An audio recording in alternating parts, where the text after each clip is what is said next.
the blessings of Isaac. ஈசாக்கின் ஆசீர்வாதம். சொல்லுங்கள், சத்தமா சொல்லுங்கள்.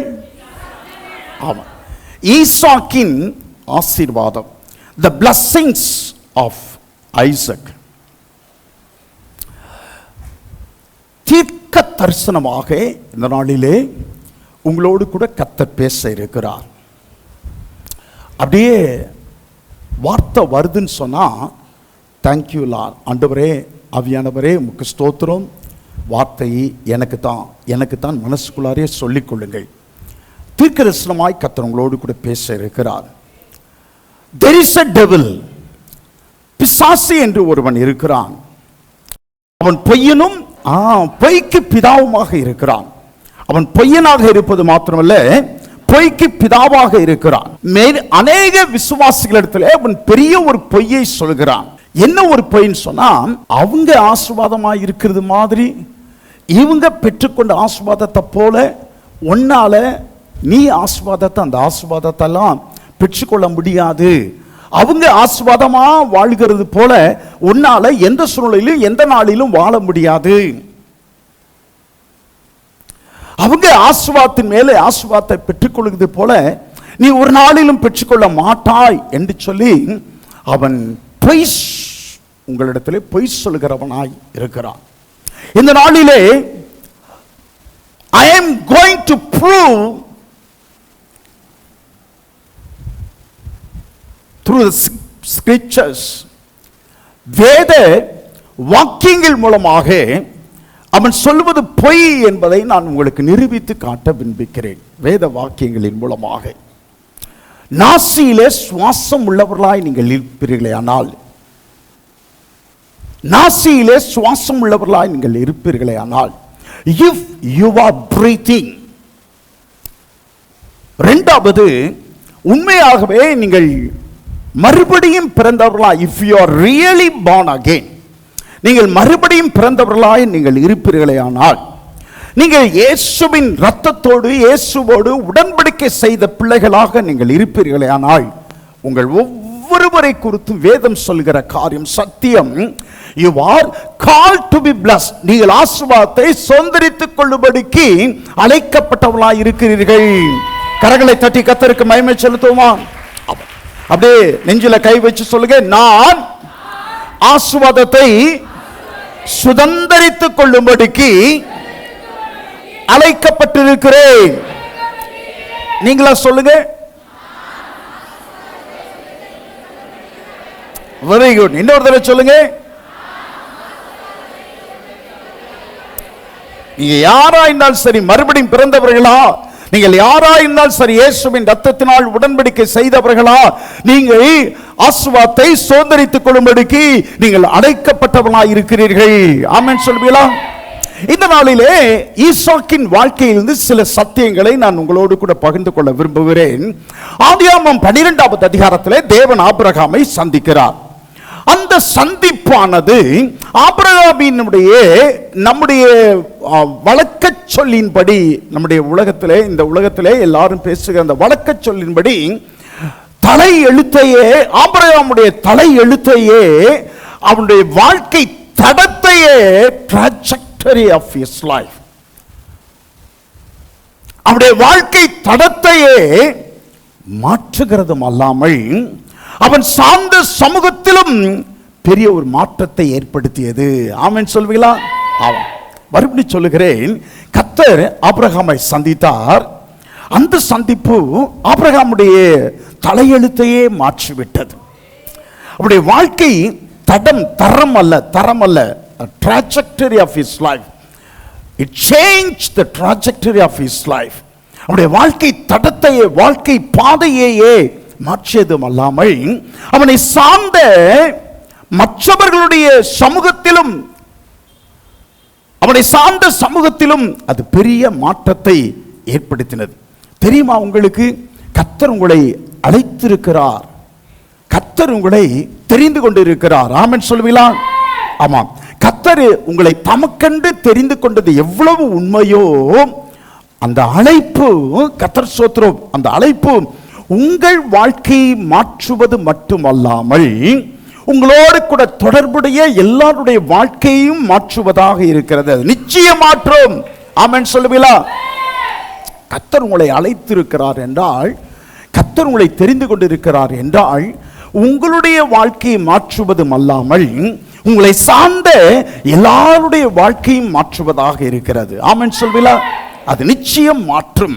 கர்த்தர் கவனிங்க, ஆபிரகாம் இடத்துல சொல்கிறார், ஆபிரகாம் உனக்கு 75 வயசு ஆகுது, உன்னுடைய மனைவிக்கு 65 வயசு ஆகுது,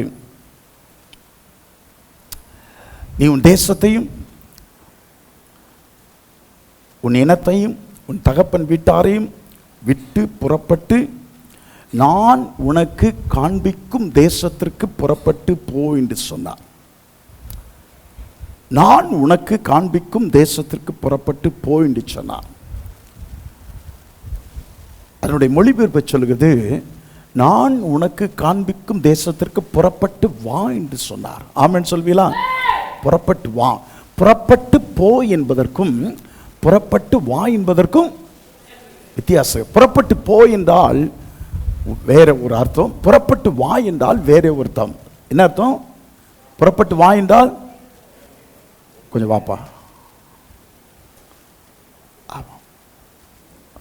வான்னு சொன்னேன், வேற என்ன செஞ்சார்? சரி போப்பா. போ என்று சொன்னேன், வேற என்ன செஞ்சாரு? என்ன வித்தியாசம்? எப்படிங்க எப்படிங்க?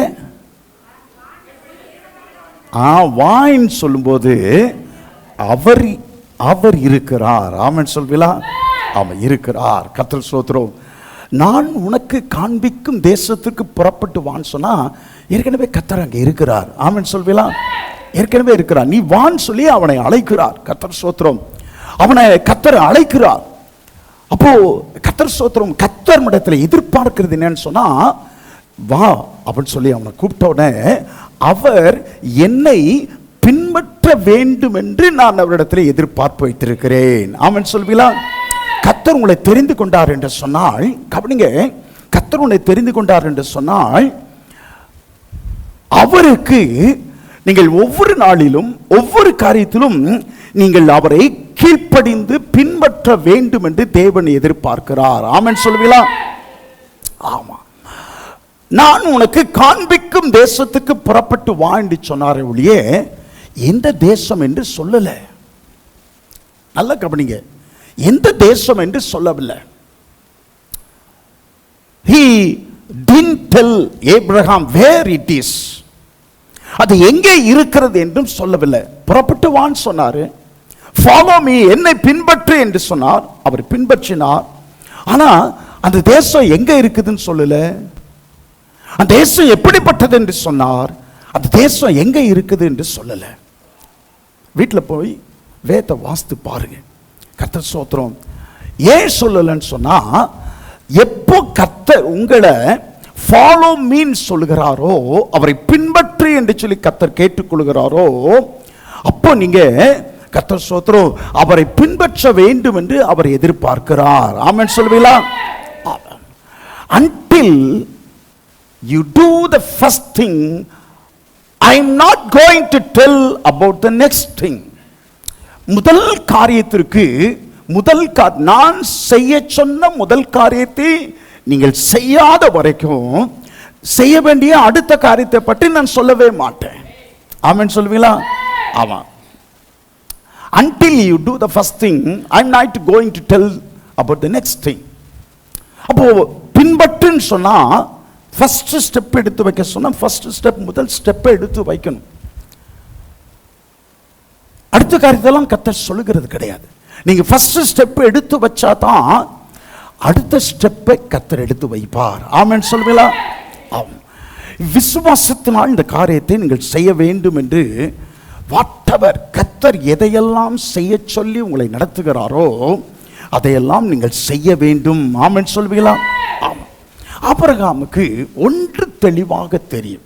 எல்லாம் கவனிங்க, நான் ரொம்ப நிதானமாக உங்களுக்கு ஏற்கனவே பல 100 முறை பிரசங்கித்த பகுதியிலிருந்து நான் தெளிவாக சொல்ல விரும்புகிறேன். ஒன்று ஆபிரகாமுக்கு மிகவும் தெளிவாக தெரியும். பல வருஷங்களாக பல தெய்வங்களை நான் வணங்கி வந்தவன். ஆனா நான் வணங்கி வந்த எந்த தெய்வமும் என்னோடு கூட பேசினதே கிடையாது. ஆமென் சொல்வீங்களா? அல்லேலூயா. None of them have talked to me. என்னோடு கூட எந்த தெய்வங்களும் பேசினது கிடையாது. பேசினது, this is the first time I heard a voice. ஒரு சத்தத்தை நான் கேட்பது இதுவே முதல் முறை. ஆமென் சொல்வீங்களா? அல்லேலூயா. ஆமா, அந்த சத்தம் சந்திரனிடத்திலிருந்து வரவில்லை, அந்த சத்தம் நட்சத்திரங்களிடத்திலிருந்து வரவில்லை, அந்த சத்தம் நான் உண்டாக்கி ஸ்தாபனம் செய்து வைத்திருக்கிறேனே அந்த விக்கிரகங்களிடத்திலிருந்து வரவில்லை. கர்த்தர் ஸ்தோத்திரம். அந்த சத்தம் மிகவும் தெளிவான ஒரு சத்தமாக இருந்தது. ஆமென் சொல்வீங்களா? அல்லேலூயா, அல்லேலூயா. ஆமா, தெளிவான. ஆகவே அந்த தெளிவான சத்தத்திற்கு நான் கீழ்ப்படியே என்னை அப்படியே நான் விட்டு கொடுத்தேன். சொல்லுங்க, விட்டு கொடுத்தேன். விட்டு கொடுத்தேன், கீழ்ப்படியே விட்டு கொடுத்தேன். ஆபிரகாம் அந்த சத்தத்திற்கு, கேட்ட சத்தத்திற்கு கீழ்ப்படிவதற்கு தன்னை விட்டு கொடுத்தார். நம்ம அநேகர் இங்க இருக்கிற தேவ பிள்ளைகளில் 90% மேலானவர்கள் கர்த்தரை பின்பற்றும்படியாக, கர்த்தர் ஸ்தோத்திரம், அவரை பின்பற்றி நாம் வருகிறோம். ஏன் தெரியுமா? காரணங்களில் ஒன்று என்ன தெரியுமா? ஆபிரகாமை போல நான் விக்கிரகங்களை உண்டாக்காதவனாக இருக்கலாம். ஆனால் உங்களுக்கு எனக்கும் பல காரணங்கள் கர்த்தரை பின்பற்றுவதற்கு முகாந்திரம் உண்டு. ஆமென் சொல்வீங்களா? சினிமா தர முடியாத சமாதானத்தை, ஆமென் சொல்வீங்களா, கர்த்தர் எனக்கு தந்தார். சாராயமும் போதை வஸ்துக்களும் தர முடியாத சமாதானத்தை கர்த்தர் எனக்கு தந்தார். காமம் தர முடியாத சமாதானத்தை, செக்ஸ் தர முடியாத சமாதானத்தை கர்த்தர் எனக்கு தந்தார். தவறான உறவுகள் தர முடியாத சமாதானத்தை கர்த்தர் எனக்கு தந்தார். ஆமென் சொல்வீங்களா? அல்லேலூயா. ஆபிரகாமுக்கு ஒரு காரணம் இருக்கிறது, உங்களுக்கும் எனக்கும் ஒரு காரணம் இருக்கிறது. ஆமென் சொல்வீங்களா? உங்களுக்கும் எனக்கும் கர்த்தரை பின்பற்றுவதற்கு நமக்கும் ஒரு காரணம் இல்லாமல் யாருமே கர்த்தரை என்ன செய்யல, பின்பற்றவில்லை. அது தெளிவாக புரிந்து கொள்ளுங்க. காரணம் இல்லாமல் கர்த்தர் உங்களை தெரிந்து கொள்ளவில்லை, காரணம் இல்லாமல் கர்த்தரை நீங்கள் பின்பற்றுவதும் இல்லை. ஒரு காரணம் உண்டு. அந்த காரணம் வெளியே சொல்ல முடியாது, நிறைய நேரத்தில் வெளியே சொல்ல முடியாது. தேவனுக்கு மகிமை உண்டாகட்டும். கர்த்தர் ஆபிரகாமை பின்பற்றும்படிக்கு வர சொன்னார். அப்பப்போ அவனுக்கு கர்த்தர் வார்த்தைகளை கொடுத்து கொண்டே இருந்தார். அப்பப்போ, now and then he gave him promises. அப்பப்போ அவனுக்கு அந்த வாக்குத்தத்தங்களை ஞாபகப்படுத்தி கொண்டிருந்தார். Now and then God reminded him about his promises. அவனுக்கு அந்த வாக்குத்தத்தங்களை குறித்து கர்த்தர் ஞாபகப்படுத்தி கொண்டே இருந்தார். ஒரு நாள் சொன்னார், வெளியே வர சொன்னார். வானத்து நட்சத்திரங்களை என்ன சொன்னார்? அவன் அப்படியே எண்ணி பார்த்தான். இதே போல தான் உன் சந்ததியே நான் வானத்து நட்சத்திரங்களைப் போல பெருக்கும் என்று சொன்னார். அப்பப்போ கர்த்தர் ஆபிரகாமிடத்திலே தன்னுடைய வாக்குத்தத்தங்களை கர்த்தர் கொடுத்து கொண்டே வந்தார், ஞாபகப்படுத்தி கொண்டே வந்தார். ஆமென் சொல்வீங்களா? ஆமாம். அப்படியே ஒரு நாள் கர்த்தர் ஆபிரகாம் அழைத்தார். கர்த்தர் சுத்திரம், எவ்வளோ தூரம் உன் கண்ணு பார்க்க முடியுமோ அவ்வளோ தூரம் வடக்கையும் தெற்கையும் கிழக்கையும் மேற்கையும் உன் கண்களை ஏறெடுத்து பார்த்து சொன்னார். அவன் தெற்கே கண்களை ஏறெடுத்து பார்க்கிறான், மேற்கே கண்களை ஏறெடுத்து பார்க்கிறான், கிழக்கே கண்களை ஏறெடுத்து பார்க்கிறான். கண்களை எவ்வளவு தூரம் முடியுமோ அவ்வளோ தூரம் ஏறெடுத்து பார்க்கிறான். கர்த்தர் சொல்றார், இது எல்லாம் நீ பார்க்கிற அத்தனை தேசத்தையும் நான் உனக்கு சொந்தமாக தருகிறேன். ஆமென் சொல்லுவீங்களா? ஆமா, நான் உனக்கு சொந்தமாக நான் தருகிறேன், உனக்கு நான் சொந்தமாக தருகிறேன். நீ கண்களை ஏறெடுத்து பார்த்தாய் அல்லவா? Everything your eyes have looked at, it is yours.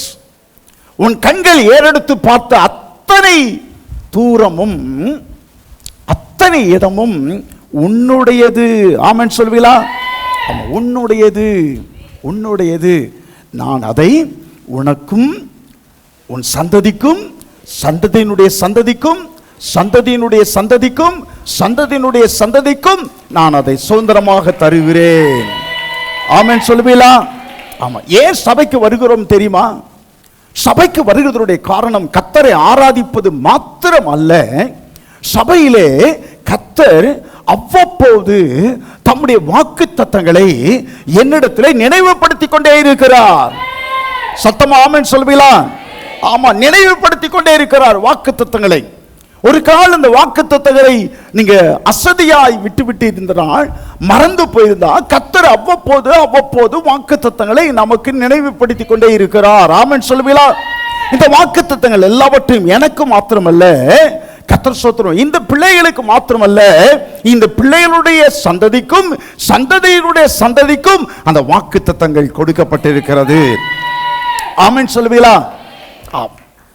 Abraham is known as father of faith. Abraham விசுவாசத்தின் தந்தை என்று அழைக்கப்பட்டார். அவர் எப்படி அழைக்கப்பட்டார்? சத்தமா சொல்லுங்க. எஸ், விசுவாசத்தின் தந்தை. ஆபிரகாம் ஈசாக்குக்கு யாரு?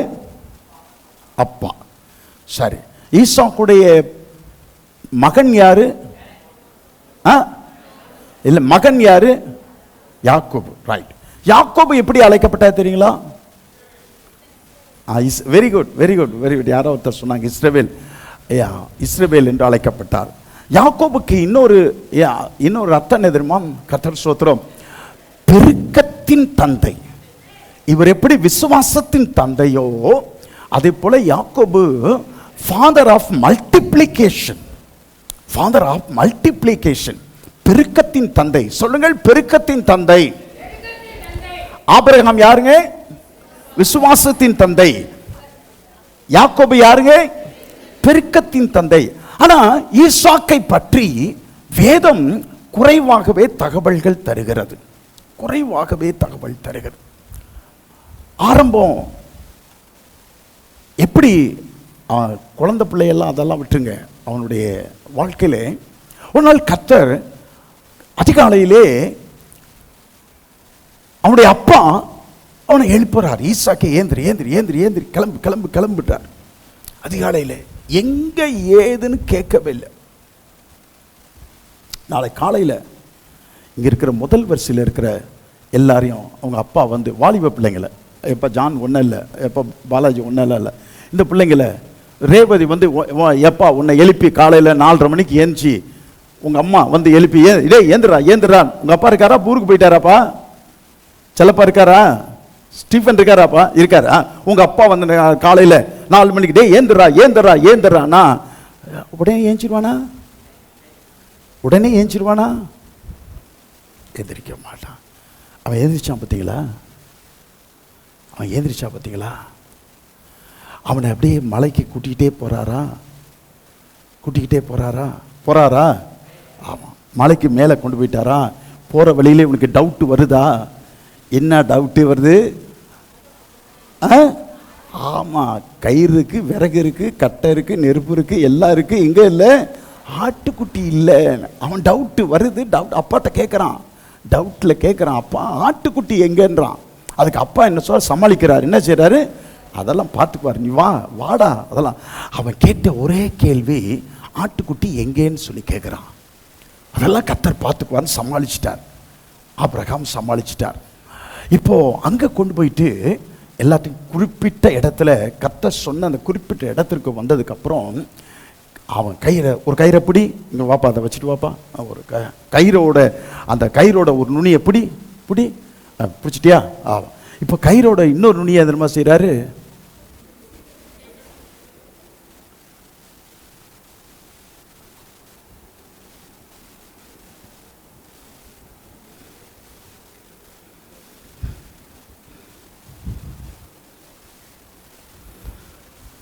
கட்டிட்டார். கட்டிட்டு விறகு அடிக்கிட்டு கொஞ்சம் அதில் படு அப்படின்றார், கொஞ்சம் அதில் படுன்றார். வாய் இருக்குதா? இருக்குதா? வாயை கட்டி இருக்கிறாரா? கட்டல. ஏதாவது ஒரு வார்த்தை சொன்னாரா? சொல்லல. ஒரு வார்த்தை கூட சொல்லல. அவருக்கு கவனிங்க, கவனிங்க, அவருக்கு எத்தனை வயசு தெரியுமா? அவருக்கு எத்தனை வயசு தெரியுமா? 100 வயசுக்கு மேலே. 100 வயசுக்கு மேலே. அவருக்கு ஈசாக்குக்கு எத்தனை வயசு தெரியுமா? எத்தனை வயசு தெரியுமா? ஒரு 17 வயசு 18 வயசு. 17 வயசு 18 வயசு வாலிபன். கைத்துல கட்டி மேலே தூக்கி படுக்க வச்சுட்டாரு. அவன் படுத்துட்டான். படுக்க சொல்லி படுத்துட்டான். என்ன செய்ய போறான்னு தெரியாது. உங்களை பார்த்து கண்ணை மூடுன்னு சொன்னா கண்ணை மூடுவீங்களா? கண்ணை மூடுன்னு சொன்னா கண்ணை மூடுவீங்களா? ஆமா. நீ உன்னை எதுக்கு? அப்பா உன்னை கைத்துல கட்டுனாரே, மேல படுக்க வச்சாரு. ஈசாக்கு எதுக்கவே இல்லையா? அப்பாவை முறைச்சு பார்த்து முரண்டு பிடிக்கலையா? எதிர்க்கவே இல்லையா? இல்ல. எங்க அப்பா கர்த்தருக்கு பயப்படுகிற மனுஷன் எனக்கு தெரியும். கர்த்தருடைய வார்த்தையின்படி செய்கிறவர் எனக்கு தெரியும். கர்த்தருடைய வார்த்தைக்கு மாறாக எதையும் செய்ய மாட்டார் என்பதும் எனக்கு தெரியும். ஒரு ஆமென் சொல்லுவீங்களா? கரங்களை தட்டி கர்த்தருக்கு மகிமை செலுத்துவீங்களா?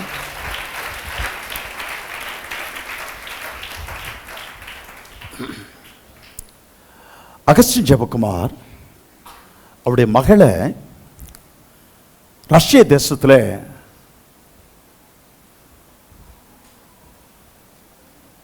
மருத்துவ கல்வி படிப்பதற்காக அனுப்பி வைத்த பொழுது ஒரே ஒரு வார்த்தை சொல்லி அனுப்பினார். மகளே, அந்த தேசத்தில் அப்பா இல்லை, அம்மா இல்லை, யாரும் உனக்கு தெரிஞ்சவங்க இல்லை, ஆனால் கர்த்தர் இருக்கிறார். அவருக்கு எங்கே இருந்தாலும் அவருக்கு பிரியமான பிள்ளையாய் நீ இருக்கணும். அது ஒரு வார்த்தை மாத்திரம் தான் சொல்லுவேன். ஆமென் சொல்லுவீங்களா? ஆமாம் சொல்லி அனுப்பினார். இங்கே இருக்கிற எல்லா பிள்ளைகளை பார்த்து சொல்கிறேன், நீங்கள் படிப்பு நிமித்தமாக, வேலை நிமித்தமாக வீட்டை விட்டு எந்த தேசத்திற்கு போனாலும் சரி, எங்கே போனாலும் சரி, எவ்வளோ தூரம் போனாலும் சரி, கர்த்தர் ஸ்தோத்திரம். இந்த ஈசாக்கை போல கர்த்தர் ஸ்தோத்திரம். எனக்கு தெரியும் எங்கள் அப்பாவோட கர்த்தர் பேசுகிறார். எங்கள் அப்பா கர்த்தருக்கு பயப்படுகிறவர். கர்த்தருக்கு பிரியமில்லாத எந்த காரியத்தையும், கர்த்தர் சொல்லாத எந்த காரியத்தையும் எங்கள் அப்பா செய்ய மாட்டார். ஒரு ஆமென் சொல்லுவீங்களா? உங்களை பற்றி உங்கள் பெற்றோர் சொல்லணும், என்னுடைய பிள்ளைகள் எங்கே இருந்தாலும் சரி கர்த்தருக்கு பிரியமில்லாத காரியத்தை என் பிள்ளைங்க செய்ய மாட்டாங்க. ஆமென் சொல்லுவீங்களா? பிள்ளைங்க ஒருத்தருமே ஆமென் சொல்லலை. கர்த்தருக்கு பிரியமில்லாத காரியத்தை, கர்த்தர் சொல்லாத காரியத்தை என் பிள்ளைங்க செய்ய மாட்டாங்கங்கிற ஒரு நிச்சயம். ஈசாக்கு அப்பாவை குறித்து சொன்னது போல பெற்றோர்கள் உங்களை குறித்து, பிள்ளைகள் உங்களை குறித்து அவர்கள் சொல்ல வேண்டும். ஆமென் சொல்வீங்களா? ஆமாம். கொஞ்ச நேரத்தில் கத்திய, பீச்சுவா கத்தி, இந்த கத்தியை எடுத்து ஓங்கிட்டார் பாருங்க. எடுத்து ஓங்கிட்டார். முழிச்சு பார்க்குறான், முழிச்சு பார்க்குறான். கண்ணை மூடிக்கிட்டு இல்லை, முழிச்சு பார்க்குறான். நெஞ்சுக்கு நேர கத்தி இருக்குது. அவருக்கான யோசித்து பார்க்குறான், அம்மாவை நான் இனிமேல் சந்திப்பேனா? அப்பாக்கு நெஞ்சுக்கு நேராக கத்தியை தூக்கிட்டாரே, சந்திப்பேனா? அப்பா கர்த்தர் கொடுத்த, என்னை குறித்து கர்த்தர் கொடுத்த வாக்குத்தத்தம் என்ன ஆகுறது? நான் செத்து போயிட்டான். என்னை குறித்த கர்த்தருடைய வாக்குத்தத்தம் எப்படி நிறைவேற போகுது? இதெல்லாம் அப்படியே மண்டையில் ஓடுது, மண்டையில் ஓடுது. தூக்கிட்டார் கத்தியை. கத்தியை தூக்குன உடனே பரலோகத்திலிருந்து கர்த்தர் பதறிட்டார். டே டே டே டே டே டே, அப்படியே செய்யறான, குத்திரோம் போல இருக்கே, மிகாவேல் உடனே போ. God dispatched the archangel Michael to go fast and stop that man. சீக்கிரம் போய் ஆபிரகாமை நிறுத்து, தடுத்து நிறுத்துன்னு சொன்னார். மிகாயில் தேவ தூதன் வந்து உடனடியாய் ஆபிரகாம் கத்தி கீழே இறங்குறதுக்குள்ளார ஆபிரகாமை தடுத்து விட்டார். ஆமென் சொல்லுவீங்களா? ஒரு மறுப்பும் சொல்லல. பாருங்க, ஒரு மறுப்பும் சொல்லல, ஒரு மறுப்பும் சொல்லல.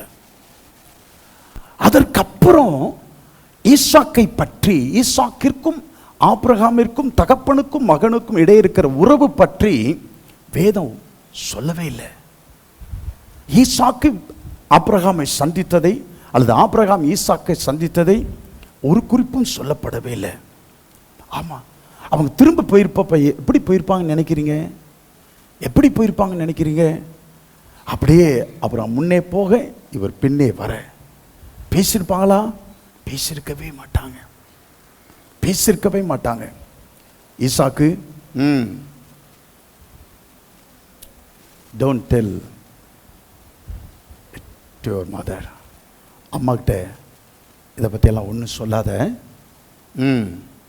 அப்படிதான் சொல்லியிருப்பார். அம்மா கிட்ட சொல்லாத. ஒண்ணுமே சொல்லப்படவில்லை. பாருங்க. ஆமா, அப்பா ஆபிரகாமை பற்றி அத்தனை வியப்பூட்டும் சம்பவங்கள் வேதத்தில் சொல்லப்பட்டிருக்கிறது. மகன் யாக்கோபு பற்றி அத்தனை ஆச்சரியப்படுத்தும் சம்பவங்கள் வேதத்தில் சொல்லப்பட்டிருக்கிறது. அப்பாவை போல பெரிய விசுவாச வீரனை ஈசாக்கு பார்த்ததே கிடையாது. அவ்வளவு பெரிய விசுவாச வீரன், அவ்வளவு பெரிய விசுவாச வீரன். கர்த்தர் சொன்னதையெல்லாம் அப்படியே விசுவாசித்தவர், அப்படியே விசுவாசித்தவர். மகன் யாக்கோபு இருக்கிறாரே, தேவனோடு விடிய விடிய போராடி ஆசீர்வாதத்தை பெற்றுக் கொண்டவர். ஆமென் சொல்லுவீங்களா? ஆமாம். அந்த யாக்கோபு 12 பிள்ளைகளை பெற்று அந்த 12 பிள்ளைகளும் 12 கோத்திரங்களாக பெருகும்படிக்கு யாக்கோபை கர்த்தர் தெரிந்து கொண்டார். பெருக்கத்தின் தேவன், ஃபாதர் ஆஃப் மல்டிப்ளிகேஷன், பெருக்கத்தின் தேவன் யாக்கோபு. அவன் பெயரிலே பெயரை யாக்கோபு என்கிற பெயரை இஸ்ரவேலாக மாற்றி இன்று வரைக்கும் இஸ்ரவேல் என்கிற ஒரு தேசம் நிலைத்து நிற்கத்தக்கதாக கர்த்தர் யாக்கோபை இஸ்ரவேலாய் மாற்றினார். ஆமென் சொல்லுவீங்களா? ஆமா, கர்த்தர் ஸ்தோத்திரம். கவனிங்க. ஆனா நல்ல கவனிங்க, ஈசாக்கு இல்லாமல் ஆபிரகாமின் சரித்திரம் இல்லை, ஈசாக்கு இல்லாமல் யாக்கோபின் சரித்திரமும் இல்லை. சொல்லுங்கள், நான் சொன்னதை. ஈசாக்கு இல்லாமல் ஆபிரகாமின் சரித்திரமும் இல்லை, ஈசாக்கு இல்லாம யாக்கோபின் சரித்திரமும் இல்லை, யாக்கோபின் சரித்திரமும் இல்லை. உங்களை பற்றி நான் சொல்லுகிறேன், நீங்க ஆபிரகாமை போல பெரிய விசுவாச வீரர்களாய் வீராங்கனையாய் இல்லாமல் இருக்கலாம். யாக்கோபை போல தேவனோடு கூட போராடி ஜெபித்து ஆசீர்வாதத்தை பெற்றுக்கொள்ள கொள்ளுகிற ஒரு நபராய் இல்லாமல் இருக்கலாம். கர்த்தர் ஸ்தோத்திரம். ஆனா ஈசாக்கு எப்படிப்பட்டவர்னா, வாக்களித்தவர் நம்பத்தக்கவர் என்று சொல்லி அவர் மேல் நம்பிக்கை வைத்தவர். ஆமென் சொல்லுவீங்களா? மறுபடியும் 2வது முறை சொல்லுகிறேன், 3வது முறை நீங்கள் சொல்ல வேண்டும். வாக்களித்தவர் நம்பத்தக்கவர் என்று சொல்லி அவர் மேல் நம்பிக்கை வைக்கிறவனாயிருந்தான். சொல்லுங்கள், வாக்களித்தவர் நம்பத்தக்கவர் என்று சொல்லி அவர் மேல் நம்பிக்கை வைக்கிறவனாயிருந்தான். சொல்லுங்கள், அவர் மேல் நம்பிக்கை வைக்கிறவனாய் இருந்தார். கர்த்தர் ஸ்தோத்திரம். நம்பத்தக்கவரும், கவனிங்க, நம்பத்தக்கவரும் இவன் மேல் நம்பிக்கை வைக்கும்படி இவன் பாத்திரவானாக உண்மையுள்ளவனாக நடந்து கொண்டான். நம்பத்தக்கவரும் இவன் மேல் நம்பிக்கை வைக்கும்படி இவன் பாத்திரவானாக உண்மையுள்ளவனாக நடந்து கொண்டான். ஆமென் சொல்லுவீங்களா? இங்கே யாக்கோபு, ஈசாக்கு எல்லாருடைய வாழ்க்கையும் போல நம்முடைய வாழ்க்கையில் அன்றாட காரியங்கள் நடந்து கொண்டே தான் இருக்குது. ஆனால் பின்னணியில் கர்த்தர் காரியங்களை செய்து கொண்டே இருக்கிறார். நீங்கள் ஆசீர்வாதமாய் உங்களை உயர்த்தி ஆஸ்வதித்து ஜாதிகளுக்கு மத்தியிலே கீர்த்தியும் புகழ்ச்சியுமாய், ஆமென் சொல்லுவீங்களா, வைப்பது தான் அவருடைய நோக்கம். கர்த்தருடைய ஆசீர்வாதத்தை 100% நீங்கள் பெற்றுக்கொள்ளாமலும் அனுபவிக்காமலும் நீங்க கண்ணாடி பெட்டிக்குள்ளார வைக்கப்படுவதே கிடையாது. ஆமென் சொல்லுவீங்களா? அவன் கண்ணாடி பெட்டிக்குள்ள வைக்கப்படுவதே கிடையாது. 100% நான் ஆசீர்வாதத்தை நான் பெற்றுக்கொள்வேன். ஆமென் சொல்லுவீங்களா? சொல்லுங்க, 100% ஆசீர்வாதத்தை நான் பெற்றுக்கொள்வேன். ஆனா நம்பத்தக்கவர் உங்க மேல நம்பிக்கை வைக்கும்படிக்கு நீங்கள் அவருடைய நம்பிக்கைக்கு பாத்திரவானாக உண்மையுள்ளவனாக இருக்க வேண்டும். ஆமென் சொல்லுவீங்களா? ஆமா. ஏன் சபையில பாஸ்டர் இப்ப பார்த்தாலும் வார வாரம் சொல்கிறான்னு சொன்னா, நீங்க ஆசீர்வாதத்தை 100% பெற்றுக்கொள்ள வேண்டுமையானால் நம்பத்தக்கவர் உங்க மேல நம்பிக்கை வைக்கணும். நம்பத்தக்கவர் நம்பும்படியான பாத்திரமானாய் நீங்கள் நடந்து கொள்ள வேண்டும். ஆமென் சொல்வீங்களா? நம்பத்தக்கவர் நம்பும்படியான உண்மையுள்ளவராக நீங்கள் நடந்து கொள்ள வேண்டும். கணவனுக்கு உண்மையுள்ளவனாக, மனைவிக்கு உண்மையுள்ளவனாக, பெற்றோருக்கு உண்மையுள்ள பிள்ளைகளாக, பிள்ளைகளுக்கு உண்மையுள்ள பெற்றோராக, குடும்பத்திலே உண்மை, கணவன் மனைவிக்கு இடையே உண்மை, திருச்சபையில் உண்மை, வேலை ஸ்தலத்தில் உண்மை. ஆமென் சொல்வீங்களா? நம்பத்தக்கவர் உங்க மேல் நம்பிக்கை வைக்கும்படியாக நீங்கள் பாத்திரவானாக உண்மையுள்ளவனாக நீங்கள் நடந்து கொள்ள வேண்டும். ஆமென் சொல்வீங்களா? ஆமா. எதிர்கொள்ளும் ஒவ்வொரு சூழ்நிலையிலும், எதிர்கொள்ளும் ஒவ்வொரு பிரச்சனையிலும் ஈசாக்கை போல தெய்வீக சுவாபத்தை வெளிப்படுத்துகிற ஒரு மகனாய். ஆமென் சொல்வீங்களா? ஆமா. தெய்வீக சுவாபத்தை கொஞ்சம் நீங்க வீட்டில் போய் கற்பனை பண்ணி பாருங்க. வீட்டில் போய் கற்பனை பண்ணி பாருங்க. 17 வயசு ஈசாக்கு வேண்டாம், ஒரு 6 வயசு பிள்ளைய கைத்துல கட்டி பாப்போம் இந்த பிள்ளைங்க சும்மா இருக்குதான்ட்டு. ஈசாக்கு தெய்வீக சுவாபத்தை வெளிப்படுத்துகிறவனா இருந்தான். கேராரூரில் குடியிருந்தான். கவனிங்க, கேராரூரில் குடியிருந்தான். பஞ்சத்து நிமித்தமாய் கேராரூர் என்கிற ஊருக்கு போயிட்டான். அந்த கேராரூரில் அது ஒரு பெலிஸ்தர்களுடைய தேசம். கோலியாத் தாவீது ஜெயித்தாரே, அந்த பெலிஸ்தர்களுடைய தேசம். அந்த தேசத்தின் ராஜா பெயர் அபிமெலேக்கு. அந்த அபிமெலேக்கு அப்படியே பார்த்த பொழுது ஈசாக்குடைய மனைவி ரெபெக்காள் மிகவும் அழகுள்ள ஒரு ஸ்திரீ என்று கண்டு, எங்கே அபிமெலேக்கு, ராஜா அபிமெலேக்கு தன்னுடைய மனைவியை கொண்டு போய் விடுவானா என்று சொல்லி, இவன் என்னுடைய தங்கச்சின்னு சொல்லிட்டான். என்னுடைய தங்கச்சின்னு சொல்லிட்டான். ஒரு நாள் அவன் பலகனி வழியாய் பார்த்த பொழுது இவனை ஈசாக்கை பார்த்து அந்த ராஜா கூப்பிட்டு சொன்னான், ஏய் நீ தங்கச்சின்னு சொன்ன, நீ தங்கச்சி மாதிரி நடக்கலை, தங்கச்சி கிட்ட நடக்கிற மாதிரி நடக்கலை, நான் அதை பார்த்தேன். ஏன்பா இப்படி பொய் சொல்லி எங்களுக்கு காரியங்கள் செய்த, எங்களுக்கு ஏன் இந்த மாதிரி சாபத்தை வர வைக்கிறதுக்கு காரியங்கள் செய்தேன்னு சொல்லி அவனை கடிந்து கொண்டு, எவன் ஒருவனும் தேசத்தில் இருக்கிற யாரும் ஈசாக்கு மேலேயோ உன் மனைவி மேலேயோ கை வைக்க கூடாது என்று சொல்லி பெரிய ஒரு சட்டமே போட்டுட்டான். எதிரியினுடைய தேசத்திலே எதிரியினுடைய பாதுகாப்பை பெற்றவனாக. ஆமென் சொல்வீங்களா? ஆமாம், ஈசாக்குறதா.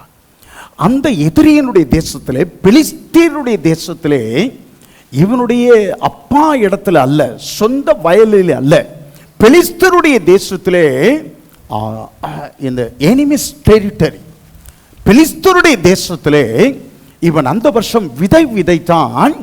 100 மடங்கு கர்த்தர் விளைச்சலை அவனுக்கு தந்தார். ஆமென் சொல்லுவீங்களா? சொல்லுங்கள், 100 மடங்கு விளைச்சல். எங்க விதைச்சா? பெலிஸ்தருடைய தேசத்திலே, எதிரிகளுடைய தேசத்திலே விதைத்தான். 100 மடங்கு அவன் விளைச்சலை அவன் பெற்றுக்கொண்டான். உங்களுக்கு ஒன்றை தெளிவாய் சொல்கிறேன். when God put his favor on you, that favor works wherever you are. கர்த்தர் அவருடைய தயவை உங்கள் சிரசின் மேல் கர்த்தர் வைக்கும் போது, அந்த தயவு நீங்கள் எங்கே இருந்தாலும் அது வேலை செய்யும். அப்படியே கரங்களை தட்டி கர்த்தருக்கு மகிமை செலுத்துவோமா?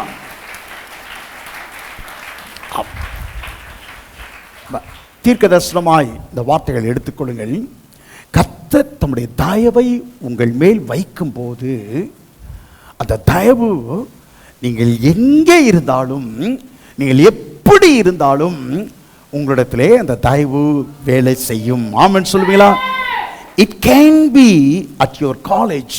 அது உங்களுடைய பள்ளிகளில் இருக்கலாம், பள்ளியாக இருக்கலாம், அது உங்களுடைய கல்லூரியாக இருக்கலாம், அது உங்களுடைய வேலை ஸ்தலமாக இருக்கலாம், அது உங்களுடைய வீடாக இருக்கலாம், அது உங்களுடைய திருச்சபையாக இருக்கலாம். ஆமென் சொல்வீங்களா? கர்த்தர் ஸ்தோத்திரம். நீங்க எங்கே இருந்தாலும், நீங்க எங்கே இருந்தாலும், மறுபடியும் சொல்லுகிறேன், நீங்க எங்கே இருந்தாலும், நீங்கள் எந்த நிலையில் இருந்தாலும் அவருடைய தயவு உங்கள் மேல் இருக்கும்போது அந்த தயவு கிரியை செய்து கொண்டே இருக்கும். ஆமென் சொல்லுவீங்களா? ஆமாம், தயவு கிரியை செய்து கொண்டே இருக்கும். சொல்லுங்கள், தயவு கிரியை செய்து கொண்டே இருக்கும்.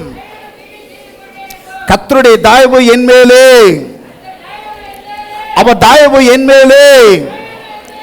ஆமா, இந்த வயசுல தான், அந்த வயசுல தான் இல்ல, பள்ளிக்கூடத்திலேயே கர்த்தருடைய தயவை நீங்கள் பெற்றவர்கள் என்பதை கர்த்தர் விளங்க பண்ண. ஆமென் சொல்வீங்களா? கல்லூரியிலேயே நீங்கள் கர்த்தருடைய தயவை பெற்றவர்கள் என்பதை கர்த்தர் விளங்க பண்ண விரும்புகிறார். ஆமென் சொல்வீங்களா? அல்லேலூயா. எல்லாரையும் போலவே கர்த்தர் தேசத்திலே விதை விதைத்தான். சொல்லுங்க. எல்லாரையும் போலவே தேசத்திலே கர்த்தர் ஈசாக்கு விதை விதைத்தான். ஆனால் எவருக்கும் கிடைத்திராத பெரும் அறுவடையை ஈசாக்கு பெற்றான். ஆமென் சொல்வீங்களா? ஆமா, எல்லாரையும் போலவே அவனும் விதை விதைத்தான். ஆனால் எவருக்கும் கிடைத்திராத பெரும் அறுவடையை ஈசாக்கு பெற்றுக்கொண்டான். ஆமென் சொல்வீங்களா? ஆமா, எல்லாரையும் போலவே. நான் சொல்லுகிறேன், எல்லாரையும் போலவே தான் காரியங்களை கர்த்தர் நீங்கள் செய்வீர்கள். ஆனால் கர்த்தருடைய தயவு இருக்கும்போது எவருக்கும் கிடைத்திராத ஆசீர்வாதங்கள், எவருக்கும் கிடைத்திராத மேன்மைகள், எவருக்கும் கிடைத்திராத நன்மைகள். ஆமென் சொல்வீங்களா? அல்லேலூயா. ஆமா, அவன் வர வர விருத்தி அடைந்ததை கண்டு, அவன் வர வர பெருகினதை கண்டு அந்த பெலிஸ்தர்கள் அவன் மேல் பொறாமை கொண்டார்கள். ஆமென் சொல்வீங்களா? ஆமாம், பெலிஸ்தர்கள் அவன் மேல் பொறாமை கொண்டார்கள். நல்லா கவனிச்சிங்க. கர்த்தருடைய ஆசீர்வாதம் உங்களிடத்தில் வரும்போது, கர்த்தருடைய ஆசீர்வாதத்தை நீங்கள் பெற்று அனுபவிக்க தொடங்கும் போது, ஒரு சிலர் நீங்கள் பெற்ற ஆசீர்வாதத்தை குறித்து அவர்களுக்கு சந்தோஷம் இருக்காது. மறுபடியும் சொல்லட்டுமா? கர்த்தருடைய ஆசீர்வாதம் உங்களுக்கு வரும்போது, அந்த கர்த்தருடைய ஆசீர்வாதத்தை நீங்கள் பெற்று அனுபவிக்கும் போது, கர்த்தர் ஸ்தோத்திரம், ஒரு சிலருக்கு நீங்க பெற்றுக்கொண்ட அந்த ஆசீர்வாதத்தை பார்க்கும்போது அது அவர்களுக்கு சந்தோஷத்தை தராது. சொல்றது புரியுதா? சொல்றது புரியுதா? ஆமா, சந்தோஷத்தை தராது. சிலர் காரணம் இல்லாமல் உங்களை பகைச்சாங்கன்னா, காரணம் இல்லாமல் உங்களை குறை சொன்னாங்கன்னு சொன்னால் நல்லா நினைச்சிங்க, ஏதோ ஒரு விதத்தில் அவர்கள் என்னிடத்திலே கர்த்தருடைய ஆசீர்வாதத்தை காண்கிறார்கள். ஆமென் சொல்வீங்களா? ஆமாம், ஏதோ ஒரு விதத்தில் கர்த்தர் உங்களை பயன்படுத்துகிறதை கண்டு பொறாமை இருக்கலாம். கர்த்தர் உங்களை ஆசீர்வாதமாய் வைத்திருப்பதை கண்டு அவர்களுக்கு பொறாமை வரலாம். கர்த்தர் ஸ்தோத்திரம், அவர்களுக்கு இனம் புரியாத ஒரு கசப்பு, இனம் புரியாத ஒரு பகை, இனம் புரியாத உங்க மேல கர்த்தர் ஸ்தோத்திரம் ஒரு வெறுப்பு வரலாம். உங்களை குறித்த சந்தோஷம் இல்லாதவர்களாய் அவர்களுக்கு இருக்க மாறி போகலாம். இதெல்லாம் ஞாபகத்தில் வைத்துக் கொள்ளுங்கள். இதெல்லாம் ஞாபகத்தில் வைத்துக் கொள்ளுங்கள். நான் சொல்லுகிற காரியங்கள் தீர்க்க தரிசனமாய் கர்த்தர் இன்றைக்கு உங்களோடு கூட பேசுகிற வார்த்தை என்பதை நான் ஆழமாய் வலியுறுத்தி சொல்ல விரும்புகிறேன். ஈசாக்கு கேராரிலே அவருடைய வேலைக்காரர்கள் ஒரு கிணறு வெட்டினார்கள். ஒரு கிணறு வெட்டினாங்க. அந்த நாட்களில் கிணறு வெட்ட மாட்டாங்க. கிணறு வெட்டுகிற எல்லாருக்கும் தண்ணீர் கிடைப்பது கிடையாது. கிணறு வெட்டுகிற எல்லாருக்கும் தண்ணீர் கிடைப்பது கிடையாது. ஆகவே எல்லாரும் கிணறு வெட்ட மாட்டாங்க. எல்லாரும் கிணறு வெட்ட மாட்டாங்க. ஆனால் கர்த்தருடைய தயவு யாருக்கு இருக்குதோ அவங்க கிணறு வெட்டினாங்கன்னா அதில் தண்ணி வரும், ஊற்று தண்ணீர் வரும். அதுல ஊற்று தண்ணீர் வரும். இப்ப ஈசாக்குடைய வேலைக்காரர் கேராரிலே ஒரு கிணறு வெட்டுறாங்க. அந்த கிணற சாதாரண கிணறு, நல்ல கவனிங்க, ஆசீர்வாதம் என்பது அப்படியே வானத்தின் தொப்புன்னு உங்க மடியில வந்து விழாது. ஆமென் சொல்லுவீங்களா? ஆசீர்வாதம் ஞாபகத்தில் வச்சுங்க, வானத்தின் தொப்புன்னு உங்க மடியில வந்து விழாது. அந்த ஆசீர்வாதத்திற்காக நீங்கள் கடுமையாக பிரயாசப்பட வேண்டும். You have to work hard to receive those blessings from God. தேவனுடைய இந்த ஆசீர்வாதங்களை பெற்று அனுபவிக்க வேண்டுமேயானால் கடுமையா அதற்காக நீங்கள் பிரயாசப்படணும். கர்த்தருடைய பிள்ளைங்க, சும்மா 1 நிமிஷம் ஜெபம், 2 நிமிஷம் ஜெபம், இதெல்லாம் இந்த 1 நிமிஷம் ஜெபத்தில் கர்த்தர் நம்மை ஆசீர்வதிச்சிருவார் அப்படியெல்லாம் இல்லை. நீங்கள் பிரயாசப்பட வேண்டும்.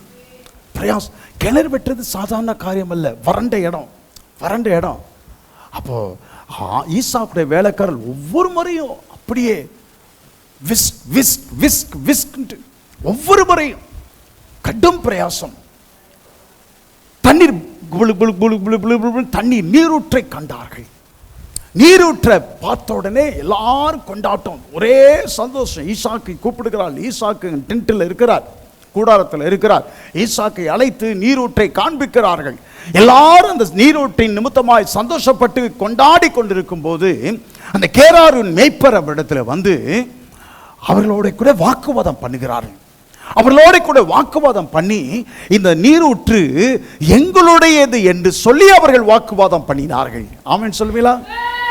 எங்களுடையது, தங்களுடையது என்று கேராரின் மேய்ப்பர் அவர்களுடனே வாக்குவாதம் பண்ணினார்கள். அதற்கு இந்த ஈசாக்குடைய வேலைக்காரர்களுக்கு கோபம். இவ்வளவு நேரம் நம்ம வெட்டி பிரயாசப்பட்டு தண்ணி வந்துச்சு, தண்ணி வந்தோடனே அவன் எங்க இருந்தா வந்துட்டு இது நம்ம தம் நின்றானே, மண்வெட்டிலே 4 போடுவேன்றான் இவன்.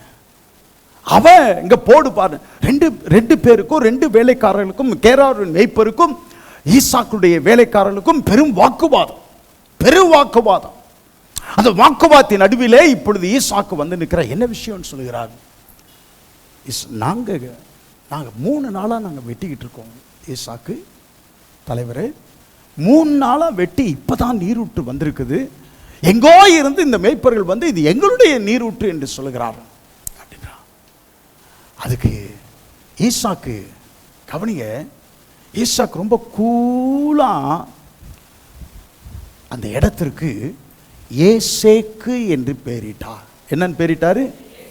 ஏசேக்கு. ஏசேக்குனா என்ன அர்த்தம் சொன்னா வாக்குவாதம். ஈசாக்கு என்ன சொன்னாரு தெரியுமா? வெற்று, வாங்க கிளம்புங்க, பேக்கப், எல்லாம் கிளம்புங்க, எல்லாம் மண்வெட்டி கடப்பார மூட்டை முடிச்சு எல்லாத்தையும் தூக்குங்க, டென்ட்டை பிரிங்க, வாங்க வேற இடத்துக்கு போகலாம். முடியாது என்று சொல்லுகிறார்கள். ஈசாக்குடைய வேலைக்காரர்கள் முடியாது, நாங்க பிரயாசப்பட்டோம், நம்ம தான் அனுபவிக்கணும், இது நம்முடையது என்று சொல்கிறார்கள். அதற்கு ஈசாக்கு இல்லை சொல்லி அவர்களை எங்கே வாக்குவாதம் உண்டோ அந்த இடத்துல உங்களுக்கு வேலையும் இருக்கக்கூடாது, உங்களுக்கு இடமும் இருக்கக்கூடாது. சொல்லுங்க, எங்கே வாக்குவாதம் உண்டோ அங்கே எனக்கு வேலையே கிடையாது, அங்கே எனக்கு இடம் கிடையாது. திருச்சபையில் கவனிங்க, உங்கள் குடும்பத்தில், உடைய சொந்தங்களுக்கு மத்தியிலே, உறவுகளுக்கு மத்தியிலே எப்பொழுதெல்லாம் வாக்குவாதம் உண்டாகிறதோ அப்பொழுதெல்லாம் கர்த்தருக்கு ஸ்தோத்திரம் சொல்லி அந்த வாக்குவாதத்தை விட்டு நீங்க விலகி வர வேண்டும். ஆமென் சொல்லுவீங்களா? ஏன்னா நீங்க ஆசீர்வாதத்தை சுதந்தரித்துக் கொள்ளுகிறவர்களா இருக்கிறீர்கள், அதை மறந்தே போயிடக்கூடாது. ஆமென் சொல்லுவீங்களா? ஆமா, அதை விட்டு வெளியே வந்துருங்க, அதை விட்டு வெளியே வந்துருங்க. இன்னொரு இடத்திற்கு போனார்கள், அங்கேயும் கிணறு வெட்டினார்கள். அங்கேயும் 1 நாள் 2 நாள் 3 நாள் என்று சொல்லி மிகவும் கஷ்டப்பட்டு வேலைக்காரர்கள் அந்த துறவை வெட்டினார்கள். அந்த துறவை வெட்டி தண்ணீர், அந்த துறவையிலும் நீரூற்று வர கண்டார்கள். வந்தோடனே இன்னொரு கூட்டம், கேராரின் கூட்டம் வந்து இந்த தண்ணீர் தங்களுடையது என்று சொல்லி அப்பையும் வாக்குவாதம் பண்ணினார்களாம். அவர்களுக்கு இவர்களுக்கு பகை, ஹாஸ்டிலிட்டி. முதல்ல ஆர்கியூமெண்ட், ரெண்டாவது ஹாஸ்டிலிட்டி. ஹாஸ்டிலிட்டினா பகை, பெரும் பகை வந்துச்சான். பெரும் பகைன்னா என்ன அர்த்தம்? உன்னை வெட்டி இந்த இடத்துல புதைச்சிருவான்டா, இருக்கிற எல்லாரையும் புதைச்சிருவோம் அப்படின்னு அவர்கள் பகை உண்டாக்கினார்கள். கர்த்தர் ஸ்தோத்திரம். முதல்ல ஆர்கியூமெண்ட், முதல்ல வாக்குவாதம் வந்தது. இப்பொழுது இந்த நீரூற்றை கண்ட மாத்திரத்திலே பெரும் பகை ஏற்பட்டது. பெரும் பகை. ஈசாக்கு அந்த நீரூற்றுக்கு சித்னா என்று பெயரிட்டார். சித்னா என்றால் பகை என்று அர்த்தமாம். கர்த்தர் ஸ்தோத்திரம். உங்க ஆசீர்வாதத்தை மனுஷர்களில் சிலர் காணும் போது அவர்களுக்கு பகை உண்டாகலாம்.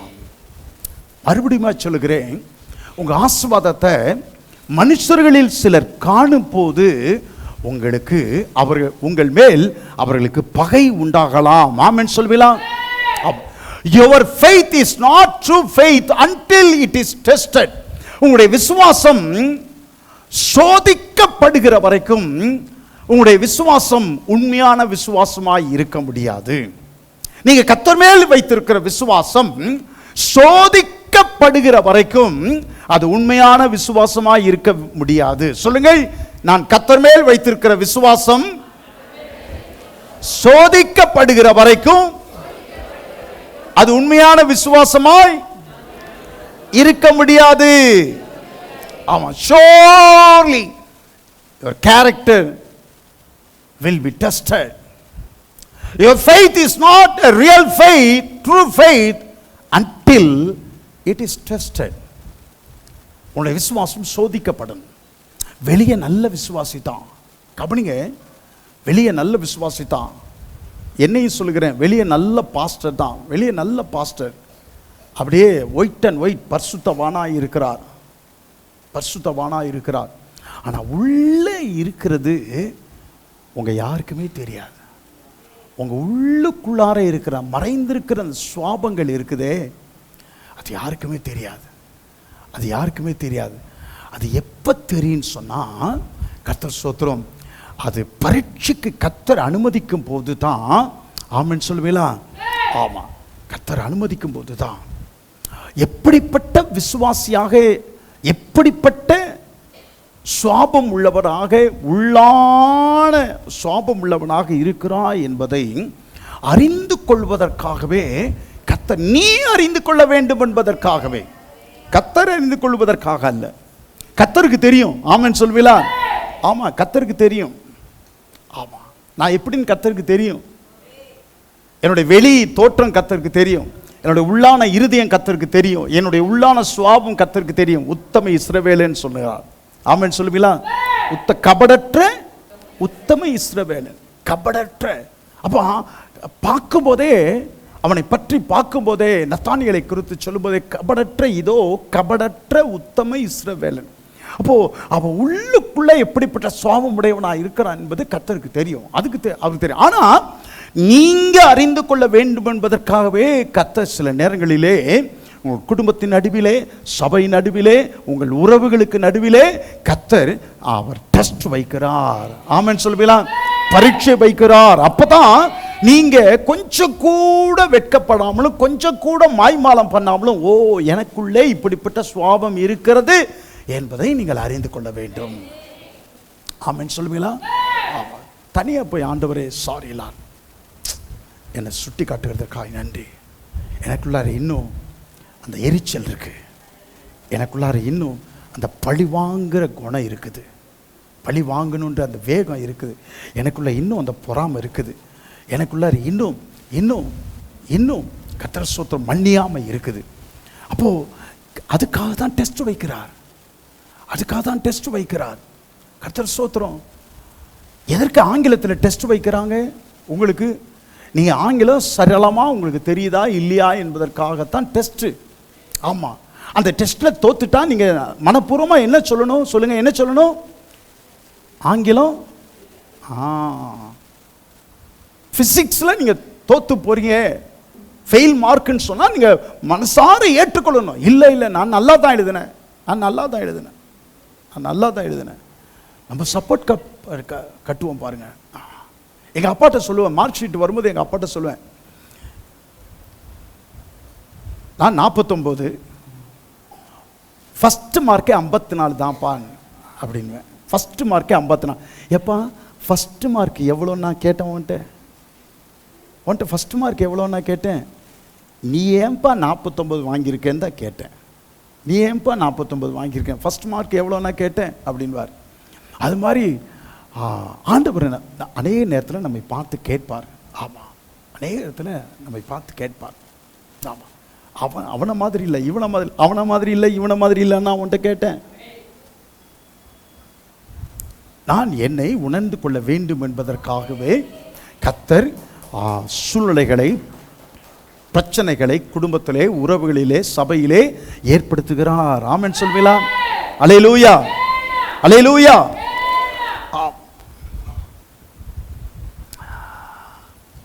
இன்னொரு துறவை வெட்டினார்கள், அதையும் விட்டு கொடுத்து போனார். அதையும் ஈசாக்கு விட்டு கொடுத்து, வாங்கப்பா கிளம்பலான்னு. அப்போது வேலைக்காரர்களுக்கு எப்படி இருந்திருக்குன்னு சொன்னால், நம்ம எஜமானுக்கு முதுகெலும்பே இல்லை, சும்மா பயந்தா கோழி டாய்னா கிளம்பிடுவார் சூட்கேஸை தூக்கிட்டு அப்படின்னு அப்படிதான் பேசியிருப்பாங்க. முதுகெலும்பே கிடையாது. நின்று ஒரு கை பார்க்க வேண்டாம், நம்ம யான்றதை காட்ட வேண்டாம், காட்ட வேண்டாம், நிச்சயமா சொல்லியிருப்பாங்க. ஈசாக்கு அதையும் விட்டு வேறு இடத்திற்கு போய் வேறொரு துறவை தோண்டினார்.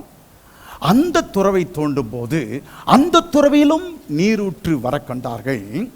ஆனால் ஒருவரும் வாக்குவாதம் செய்யவும் இல்லை, ஒருவரும் பகை ஏற்படுத்தவும் இல்லை. ஆமென் சொல்வீங்களா? ஒருவரும் வந்து பகைக்கவும் இல்லை, ஒருவரும் வந்து வாக்குவாதம் செய்யவில்லை. கர்த்தர் நமக்கு பெருகும்படிக்கு, பெருகி பழுகும்படிக்கு இடம் உண்டாக்கினார் என்று சொல்லி ஆமென் சொல்வீங்களா? God has given me an open space to be able to prosper. பழுகி பெருகும்படிக்கு கர்த்தர் எங்களுக்கு விசாலமான இடத்தை உண்டாக்கினார் என்று சொல்லி ஆமென் சொல்வீங்களா? ஏன் திரும்ப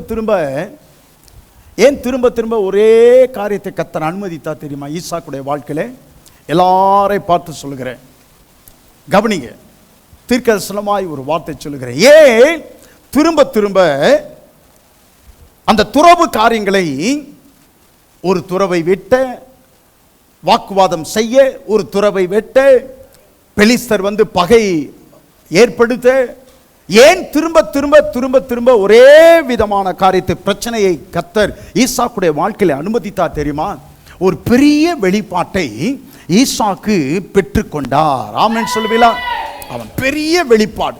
அந்த பெரிய வெளிப்பாடு என்னன்னு சொன்னா, the blessing of the Lord is never on the location.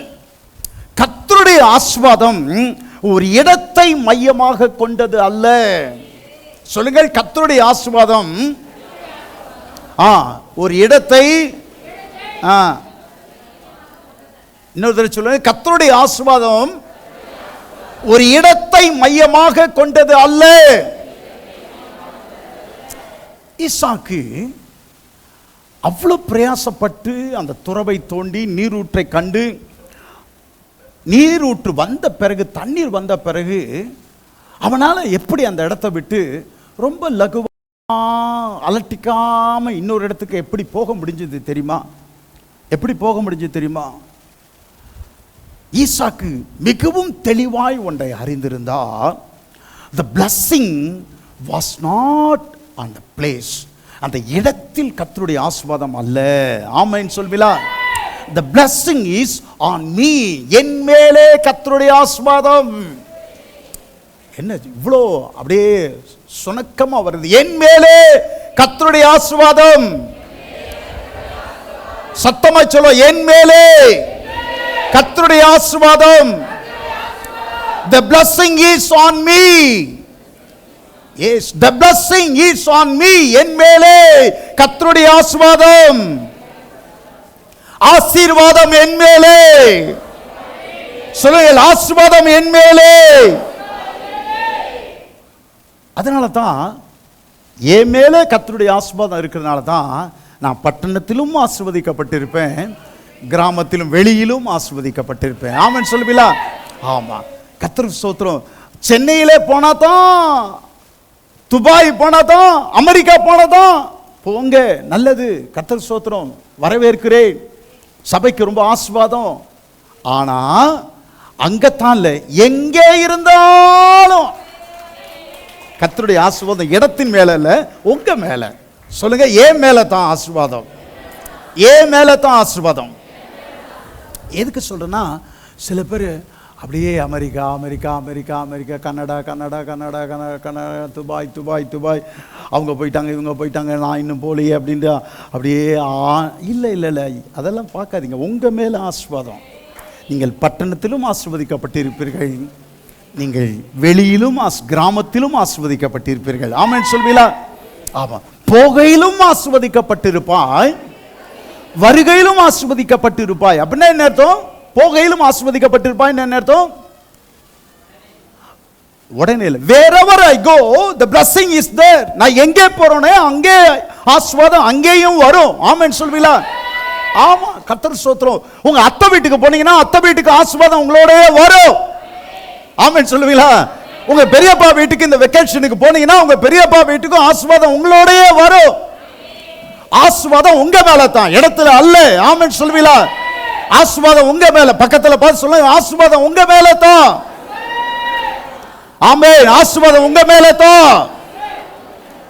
ஆமா, இந்த வார்த்தை எனக்கு தான். சொல்லுங்க, யாருக்கு, யாரெல்லாம் விசுவாசிக்கீங்களோ சொல்லுங்க, இந்த வார்த்தை எனக்கு தான், எனக்கென்று எடுத்துக்கொள்கிறேன். அல்லேலூயா, அல்லேலூயா. போகும் இடம் எதுவானாலும் அங்கே ஆசீர்வாதம் உண்டாயிருக்கும். செய்யும் வேலை எதுவானாலும் அங்கே ஆசீர்வாதம் உண்டாயிருக்கும். வேலை செய்யும் இடம் எதுவானாலும் அங்கே ஆசீர்வாதம், செய்யும் வேலை எதுவானாலும் அங்கே ஆசீர்வாதம் உண்டாயிருக்கும். வேலை செய்யும் இடம் எதுவானாலும் அங்கே ஆசீர்வாதம் உண்டாயிருக்கும். ஆமென் சொல்வீங்களா?